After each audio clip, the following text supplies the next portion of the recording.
Hey, what's up everybody? It's Brando here. I just want to do another video for you. Making this video the same day I made the Rock Island video, just right back to back, and so I'm still obviously carrying the PF9. But in case you didn't watch the other video, and you should, by the way, watch the other video. It's kind of cool. I've been carrying this firearm a lot. This is the PF9, and I really like it, and watch the video on that. But I've been wanting to do this video for a while, and I want to do this video and actually compare it to an EOTech as well too. So I'll probably do a couple of this and the EOTech, and then also do maybe another video comparing the two. But this is something that I really like, and I have this sitting on my AR, and I don't have it on the AR right now because I wanted to do the video with it off the AR. Every time that I see someone doing a video on an Aimpoint or something like that, they have it on the AR, and it's kind of awkward to go move around the camera and actually see how the sucker actually works and to get some up close pictures. Nothing fancy. Has a good video on the Aimpoint red dot sights, and he has it off, but it's the CompM4, I believe, is one that he's using with a LaRue mount. This is the CompM4. Now, there are two versions of the CompM4. There is the CompM4, which is this one right here, and there's also the CompM4S. Now, actually, they put mine in the CompM4S box by accident, and I just got to go back to the store and have them switch it out. But it's not a fake. I know it's not a fake, so don't comment saying that this is a copy. But anyway, the CompM4S has the battery compartment on the bottom. So the battery compartment's been moved from here on the top down here to the bottom, versus the regular CompM4. So not a huge deal breaker. Not deal breaker. They're the same optics. It's the battery compartment's high and low. From what I understand, this was the optic that was issued to all the U.S. Army soldiers, and I think as of 2 years ago they switched it to the CompM4S that had the battery compartment down at the bottom. And I've also noticed with some of my people that I've talked to that they were also using the M3s and the M2s as well for a while, and they've kind of progressed as Aimpoint has progressed. But let's take a look at this thing.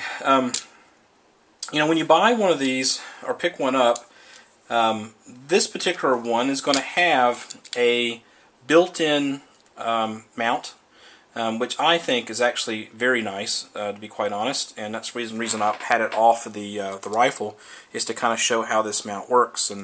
And the cool thing about it is it has some tooling here that when I actually get it tight, it actually will twist and lock itself. So it's going to be stable, and it's not going to move, and it's very sturdy. If I'm not going to co-witness the rifle, I can actually take the spacer out as well. There's a couple of Allen screws down here in the bottom that you can actually remove to do that.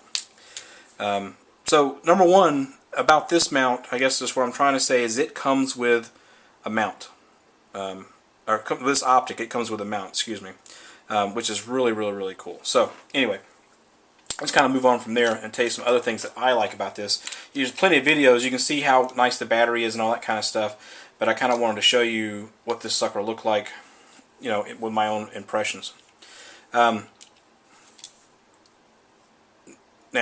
let me just, I'm trying to think here what I really want to show next. And I guess one thing that I can show is the fact that I have this little what do you call this, flash kill screen on here.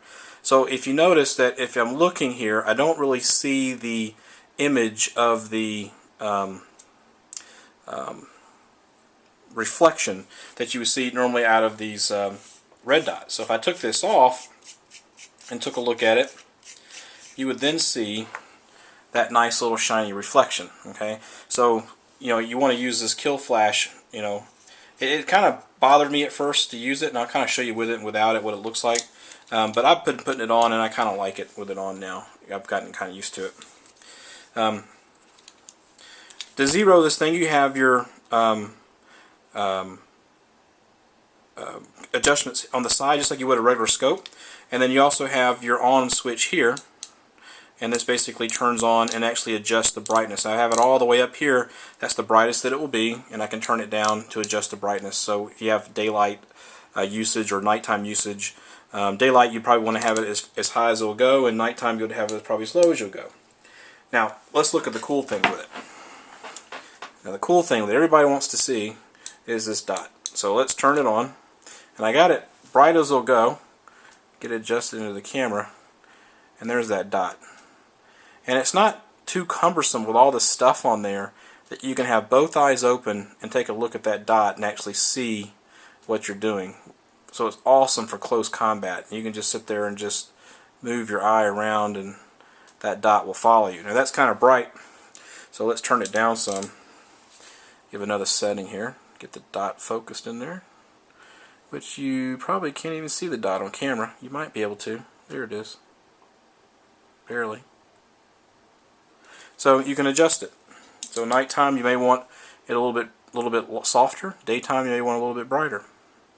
Now one thing I noticed that if I go in here and look on here on the camera, it'll be a clear dot. But if I look through it in my eyes, I have a little stigmatism and I have little spider webs coming off of it. And it's not the dot, it's my eyes.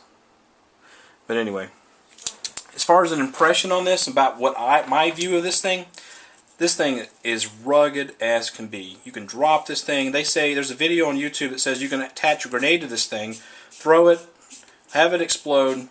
I think it's a concussion grenade. Have it explode, and then pick it back up, put it back on your M16, and it still fires. And that's just too cool. This is with the kill flash. Let's see if you can actually tell a difference. Probably not too much. Pretty cool. Gotta love it. I'll do another video on the, I'll do a video on the EOTech. I have an EOTech 512, and I'll do a comparison video. But, you know, for those of you that's Googling over this, just seeing it on the video, to me, is awesome enough. So, when I was looking to get one of these things, just watching other people's videos, just looking at it up close, was just awesome. So, if you're like me, then this right here, you just appreciate me doing this right here. You know? Because it's too cool. Anyway, I wish it did have some flip covers. I would like to probably get some someday versus these rubber covers. Now with it mounted onto the rifle, I pretty much just kind of slide it off like this and have it sitting. But I'm afraid that I may lose one of these when I'm out doing a shoot or something like that. But I'd like to get the flip up, and you can actually get a flip up that holds the kill flash too. So if you want the kill flash on there, you can have it on there, or if you want it off, you can have it off. But an awesome sight. Would highly recommend it. I actually like it better than the EOTech. I think it's more rugged than the EOTech, and I like the picture better than the EOTech. Although I do like the EOTech a lot as well. So, but that's just my 2 cents. I hope you guys enjoyed to take a close look at that. And if you have any questions, please feel free to comment, or and also, hey, subscribe to my channel. I'd appreciate it. Thanks.